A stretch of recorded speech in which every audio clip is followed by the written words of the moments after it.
We are so excited about today's guest on the Naked Marriage Podcast. Chris and Steph T, known to many around the world as Out of the Dust, the music duo that's creating beautiful music. If you're unfamiliar with their music, then as soon as this episode's over, go and just Google them and YouTube them and download them and Spotify them and just spend a wonderful day taking in their music, and you will quickly become fans. In fact, they've got a song that they're gonna preview here for us right on the podcast at the very end of this episode, which is a first for our podcast. Yes, it We've is. never had The like very a first. song debut on the podcast, and I'm super excited about this. But guys, your story is so powerful, your music's so powerful, and we're so honored that you're here. So welcome. Welcome. Thank you. I was actually going to say, if you've never heard our music before, just go ahead and pause this podcast. Yeah. and Just go. pause right now. And go listen.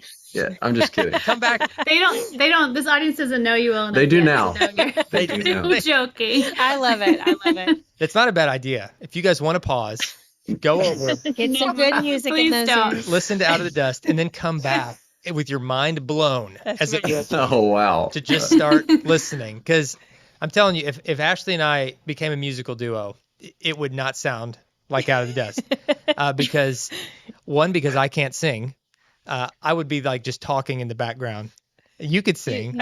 There's a place for that. Yeah. Oh my goodness. You never know. No, Just you, inserting little. yeah, just lines. insert like Kirk Franklin. Kirk Franklin The doesn't hype sing, man. and he's like, Hype man. how did Kirk A Franklin hype get man. famous? That's right. A hype He's man. just in the back going, yeah, I can do I love that. Kirk True. Franklin, though. Let me just say, I love Kirk Franklin. Yeah, he's the most talented non-singer in the singing world. I think there's more to it. I think he's But- doing more like producing or something. But anyway, Yeah. back to Out of the Dust. So, you guys, we met years ago at a marriage conference, and we got to hear your testimony live and hear your music live. And we've stayed connected since then. And just I'm telling you guys, I was so touched by your story, because really the music that you guys play is birthed out of quite a testimony. And I'd love it if we could start out this podcast where you just share a little bit about your story with our audience. Sure. Well, we tell it everywhere we go.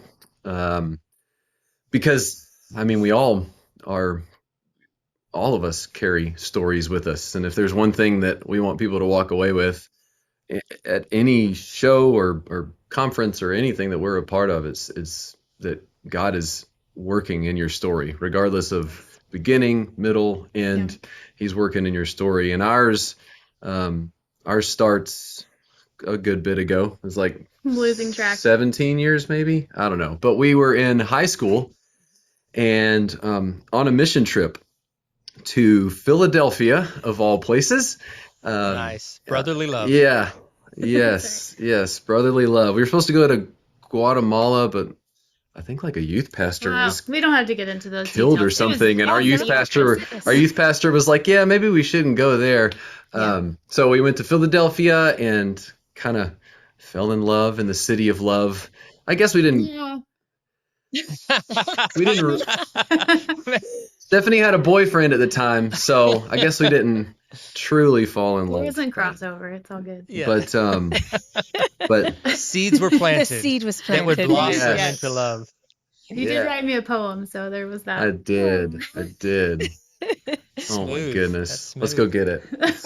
Let's go get it. I do have it. So yeah, we did fall in love after we got back home from the trip, and we were always serving. We were always in the church. Our relationship was birthed on a mission trip. So we just seemed like this really has it all together type Christian couple. We're leading worship in all these different areas. We stayed together through college, and God was a huge part of who we were as a couple, and music was even a huge part of who we were.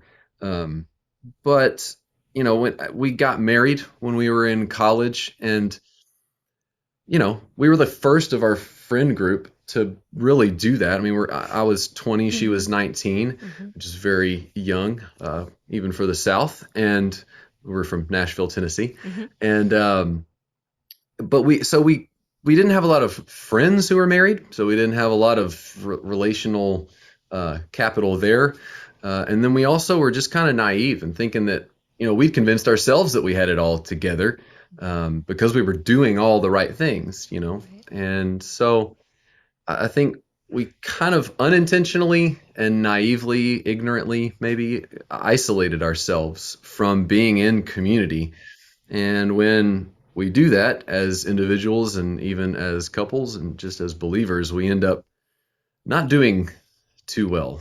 And so during that season of life, we're in college together, we're working at the same time, we're trying to figure out who we are, trying to figure out what our life's going to be, our job's going to be, and that's going on. Meanwhile, I've always loved kind of science and physics and quantum mechanics and all that weird stuff. And so I wasn't going to school for that, but as a hobbyist, I was really into that. And that was shaping my worldview in a way that I didn't really recognize. And it was leading to some doubts. It was leading to some really good questions, but I wasn't able to share that anywhere. And I couldn't share that with Stephanie, or at least I felt like I couldn't. And I didn't feel like I could share that from stage or from wherever we were leading, because I had this idea that to be on stage or to be in front of people meant that you had to be a certain way and have things together. Right. That's clearly been proven untrue, and how much leadership can be corrupted in that way, especially in the church. So I was just hiding. I was hiding, and I was in school for the music industry, not for physics or anything like that. But the music industry provided me with sort of friends and avenues and activities, the music industry is known for. So I was able to hide and cope with the shame that I felt from all of the doubts and this duality that I was forming, this duplicity, saying I'm one person, pretending like I'm one person, then I'm another. And that went on for years. And it was really hard, struggling alone. This was kind of before this whole deconstruction movement happened. I'm sure Right. it was actually happening, but it's kind of like the first wave, Nobody was talking about it. Yeah, Right. nobody was talking about it. So struggling alone for years was really hard, especially with the person who's supposed to be my best friend and know everything about me. She knew parts of me, but she did not know the whole me. And Right. that ate away at our marriage. It ate away at my faith. And it got to the point where I was leading worship on Sundays, and I didn't even believe in the God I was leading people to. Meanwhile, the night before, I'm out doing God knows what and hanging out with friends and smoking weed and drinking and partying and pills and whatever, just anything I could do to feel good, Right. So that continued to crack the window or open the door or leave room for the enemy of God in my life to convince me that that I was on the wrong path. But it wasn't that my behavior and no community, it wasn't that. It was that I was married. Right. It was this perversion. Something was definitely wrong, but the perversion of that was that it was my marriage. And so I sat Stephanie down one night after a lot of thinking and preparing, and and suffering, honestly, for years and years alone. And I sat her down in January of 2010, and I said, I really said this. I said, I don't believe in God anymore, and I don't want to be married anymore. Wow. Just like that. And we Man. got divorced a few months later. Wow. Yeah, you were gone. No. And Steph, like what was that like? I mean, I can't even imagine. Oh man, there's not even a word good enough for it, right? I mean, it was devastating. It was so this overwhelming, unsettling feeling of thinking that I had everything so mapped out. I'm a planner. I had that stability, right? I found so much security in it. Right. And then for something to happen, for my husband to say what he said and to say the word divorce at all was completely devastating. It's like, I think I talk about it a lot, like a rug being ripped out from under you that you're Right. not prepared for, because that's how it felt. I went through all the stages of grief, that you think of as you go through any sort of trauma or loss. And I think for me, being, I was 22, 23, so young. I mean, my brain's still not like fully developed at that time, but having such a narrow-minded view of life and of this God that I had believed in and been raised in the faith for so many years, that I was so quick to play the victim. I was really quick to see that I was the good girl. I did all the right things. How could this happen to me? But God so graciously helped me see in that season, obviously hardest season of my life, but helped me to see that I was not righteous. I was not faultless without him. Did I want the divorce? Was that my choice? Absolutely not. But did I contribute something to the downfall of our marriage? Absolutely. It takes two. You're either moving towards oneness or isolation. And I was just as much a part of that isolation as he was. My sin was just not as obvious. It's pride and that self-righteousness and stuff that was just as destructive. So for me, it was a season of learning what it means to fully rely on the Lord for everything, because I'd been so self-sufficient my whole life. As much as I had said, God, use me. I want to do what you want. I want to do what you want for my life. But I was so much in control of everything. And so I'm grateful. I'm grateful for that season, for what I learned about him and my identity, not in being this good girl and being successful in my job and, what people saw on the outside. It was just learning what it means to be a daughter of the King. Yeah. Wow. Yeah. And a lot has happened in the 12 years since. So I guess, I mean, a lot. And I'm just so glad you guys are here, because a lot of folks that are listening right now or watching this on YouTube right now, maybe they feel like they're as hopeless as where you were back then when, Chris, when you were wrapped up in your doubt that ultimately led to the marriage dissolving, and then going down a road of addiction and continuing down a dark path for a bit before kind of the redemption story started. And Steph, you being in a place of feeling abandoned and rejected, and like your whole world's turned upside down and your whole plan for the future is out the window, and that there was certainly no hope. Probably at that moment it felt like, well, there's no hope in this ever getting back together, especially once the divorce happened, because it's like there's finality with that. And so maybe folks are listening right now, and either individually or collectively as a couple, they feel like, they're in a place where there isn't hope yet. And I don't want to dive into the application yet, because, I want you guys to just share your story. And I think, even when I read through the Bible, I love how God, he doesn't always just spell out, okay, here are the 3 points of reconciliation, or here are the 4 steps to healing. It's like he just tells us, he shows us stories of real people and how he was present in their lives. And through their stories, we can see so much of what he's doing in our lives. And so your lives are that kind of story for people. And your music now is a reflection of that, gives folks that kind of hope. And so, like, I want to fight against the pastor temptation to be like, okay, here are 3 steps to this, and they all have the same first letter, pray, protect, provide. I don't know. But instead, I just want to hear more of the story, because that is just, I think, going to kind of speak for itself. Yeah. So take us back to, all right, you're divorced. Chris, you're going one way, and Steph, you're going another way. And at what point did your path start to converge again, and you start to believe, you know what, maybe there is hope for us?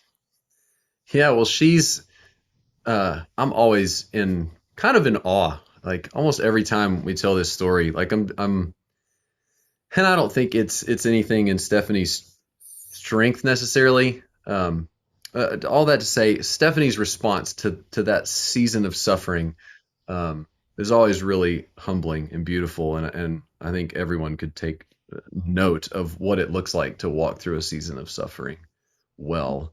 But meanwhile, I was philandering and doing all the things that I thought would make me happy, because I'd done it behind closed doors. I'd done it in secret. I'd been lying and pretending, but now I had let the truth come to light, and I got to do these things that I was secretly doing, wondering if they would satisfy me, if I could do them as I wanted to.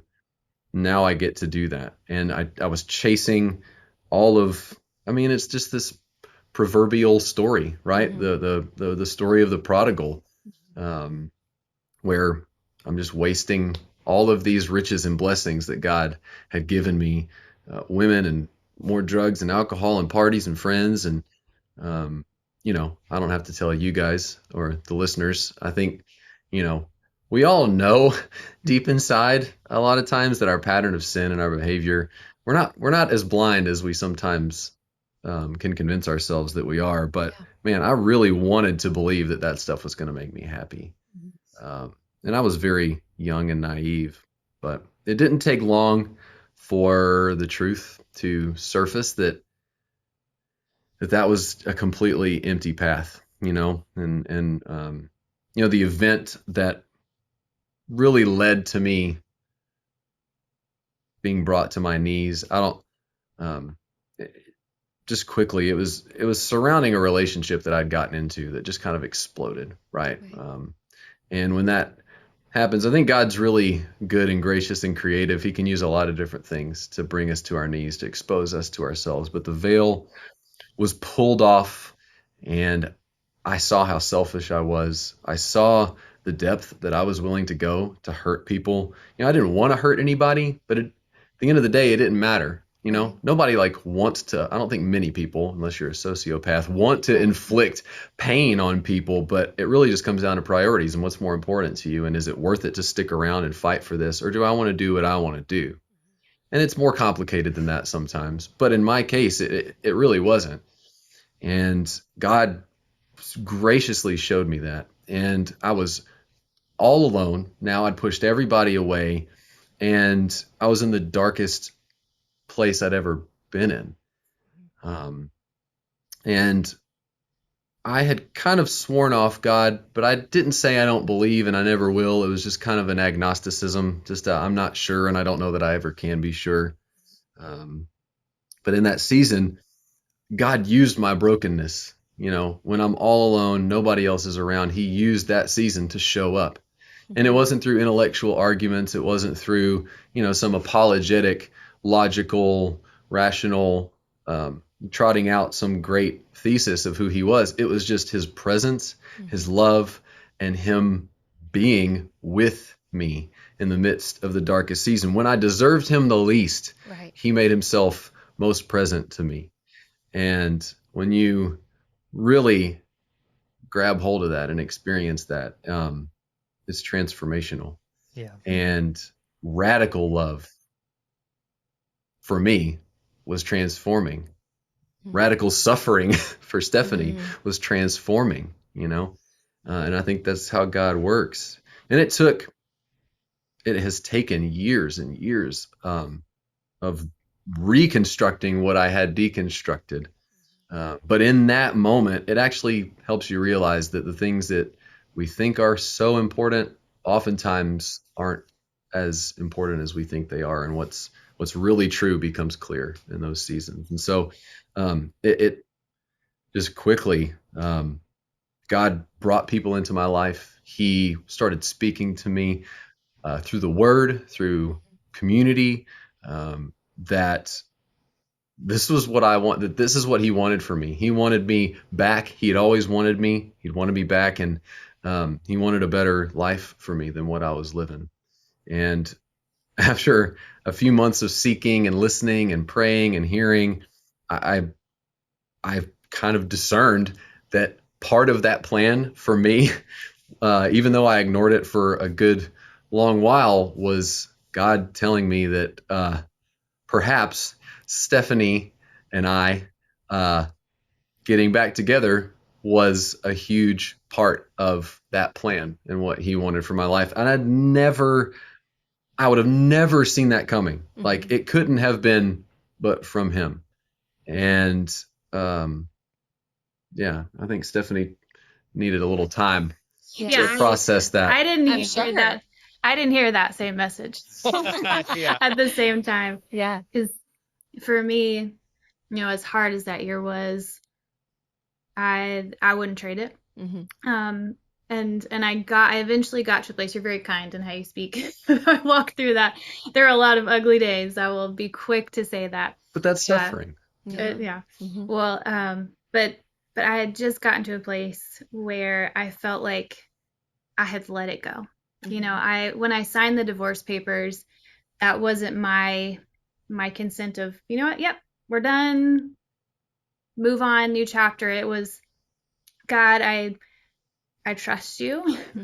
I trust that if we are to be reconciled at some point in the future, a piece of paper, a document's not going to stop you from working. But I am going to submit to, Chris is wanting this. I'm going to trust that the Lord is in control, whether I can see the ending or not. And I definitely couldn't. So, and as I work through that and I get to this place of really feeling probably peace for the first time through it all, knowing that I could just let it go, because I've been clinging so hard to trying to control, trying to make him stay, trying to make him, believe these things. And so, of course, at that point is when Chris reached out to me for the first time in months. Yeah. And, we ended up, he actually talked to my parents first, which is a whole story in and of itself. And then we got together, talked for a couple hours, swapped stories of what God had done, what we had learned. And I saw this vulnerability and just transparency that I had never seen. And I saw the Spirit in him in this beautiful way. It was this crazy, representation of all these prayers that I had prayed, all these prayers that so many of our family and community had been praying, is right there in front of me. So when he shared, God's told me that we should be together again, I did not say yes. Okay, let's do it. Yeah. Why not? As beautiful as that night was, I had forgiven him.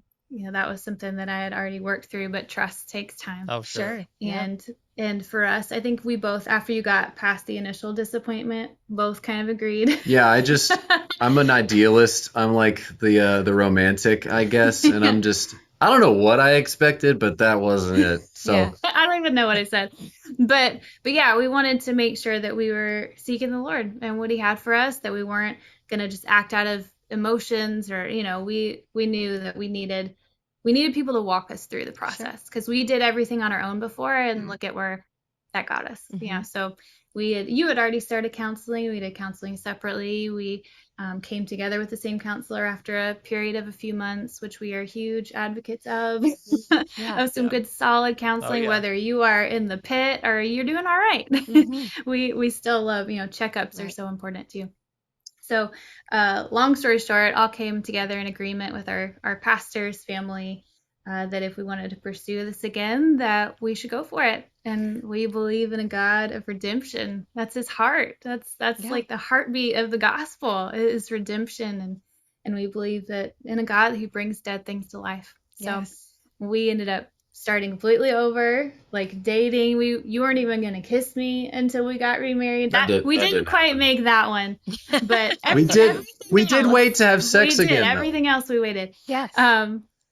Granted, it was like 3 months, but still, we waited. Yeah. Just kind of a symbol, a sign, Absolutely. like we were brand new people. I mean, completely new people. It's amazing. And so after that season, we got married in a tiny little ceremony, just our family, and now celebrate 2 anniversaries. And it has been, I guess by the time this is out, it will have been 11 years since God restored our marriage. I love it. And remind me how many kids you guys have. We have 2 now. Kids. We have 2 little walking, talking, crazy pictures of redemption every day. Yep. They would not be here. Yeah, they're evidence of the miracle walking around. Yeah, absolutely. Yeah. It's just beautiful, you guys. I mean, it's just beautiful. And this is the second time that I'm hearing it straight from you guys, but it brings tears to my eyes, and it's just, I can see it all over your faces. I hope you guys, those of you listening, this is one you want to go and watch, because watching these 2 people tell this story and seeing the light in their eyes and what God has done, it really touches your heart, right, sweetie? And it is so powerful. And the fact that, now what you guys do together is you sing about that. Like, you sing these beautiful songs about, this very thing about what God can do, where God has taken you. And tell us more about that. Like, tell us more about Out of the Dust and what made you guys form that. Yeah. Passing it to me. Wow. Well, No, that was me. oh yeah. Out of the dust. Out of the Yeah. Well, then I thought I gotcha. I love Breath. Pneuma, spirit. I will start though. So we've always both loved music. He's been the performer ever since we were in college. I wanted nothing to do with performing. I'm like introverted, don't want the spotlight. Master's degree in education. Yeah, I'm not about that life. God had other plans, and I'm so grateful. But basically, we did start leading worship together, and we've always gotten probably more joy out of music than anything else we've ever done together. And ended up going to a conference, thought it was going to be for fun. We ended up entering competition, made it to the finals, even though we were terrible. And right before our performance, we were told we had just 5 seconds to introduce ourselves, and we looked at each other and thought, we're going to tell our story. We're going to break the rules. I love it. We're going to tell our story. So we did it really quick. It was really fresh. We had just gotten remarried pretty recently. And at the end of the song, a girl came up to me just in tears because she was walking through that with her husband at the time. And that was kind of the last little piece, that last confirmation that God was telling us that music is a platform that we could use to share the story. So that's what we have been doing for the past probably 8-ish years is figuring out how to use music as this just this piece where we can tell about God's redemption, because for us, it really is ministry first. It's about bringing hope to a hurting world. It's about showing people that God is a God of redemption. And so we definitely work hard at our lyrics and our music to convey that, yes, we are broken people, but we are hopeful. We are hopeful in a God who never fails and who always redeems, whether that looks like a marriage being restored in our case. And we know that that is such a rare gift that we didn't deserve, because the work that he did in our lives while we were apart, that would have been enough. The work that Jesus did on the cross, that would have been enough. And we don't ever want to look past that, because we know so many people are desperate for this kind of redemption, and they may not see this on this side of heaven.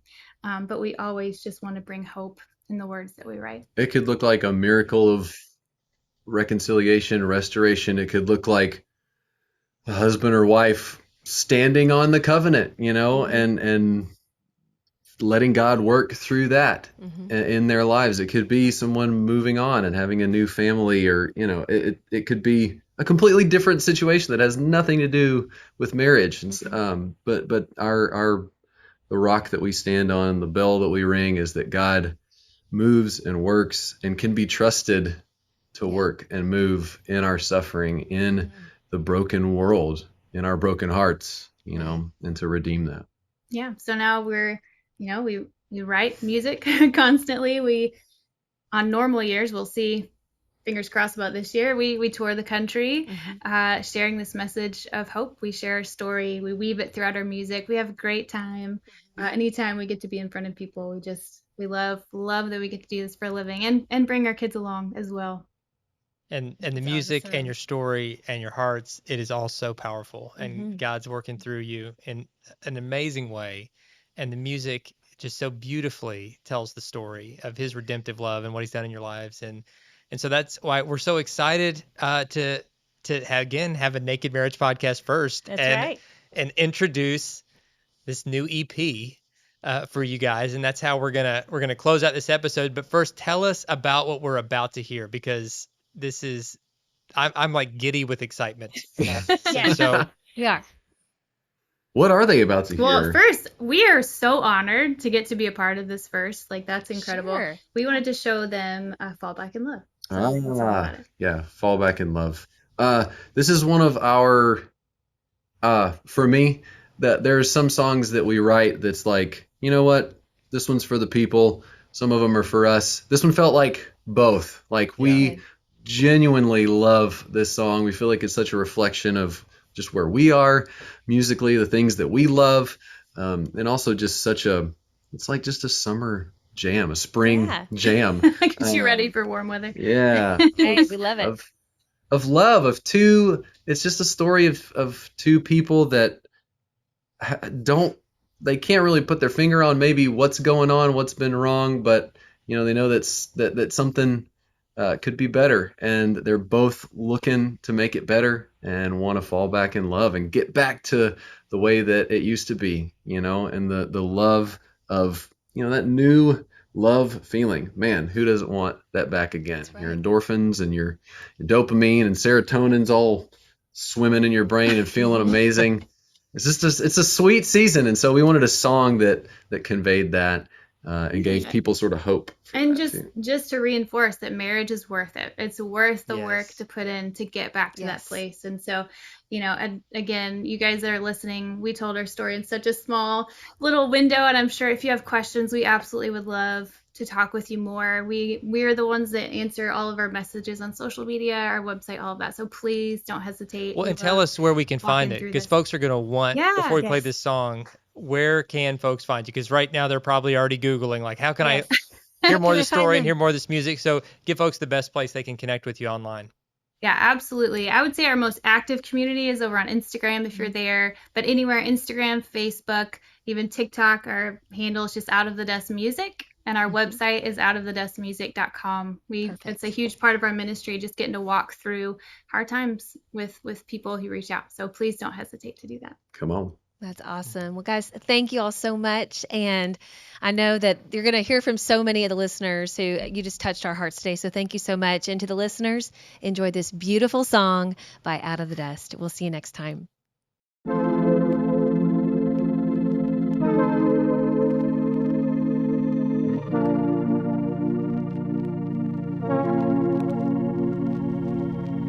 I'm not saying we pretend it's been better than it's been. Short fuses keep wounding, wishing that we've gone to bed instead. I mean, I think we're doing fine. I say we're good most of the time. I know you're my home, but I just wanna want you like before. when we laugh till we cry, catch your eye, butterflies feeling so high. Staying up till the sunrise. Can we fall back in love, even though we're scared of everything we messed up? It's worth the work for us to fall back in love. Let's fall back in love. Feels so good to hear you say, you know we're gonna be okay. No maybes, that's safety. No more taking sides or keeping score. I'll leave you post-its on the wall, kiss you for no reason at all. You see me, it's so healthy, feeling like the kids we were before. When we laugh till we cry, catch your eye, butterflies feeling so high. Staying up till the sunrise. Can we fall back in love, even though we're scared of everything we messed up? It's worth the work for us to fall back in love. We can get there again, like you and me till the end. Stop looking for perfection, 'cause what we have's enough to fall back in love.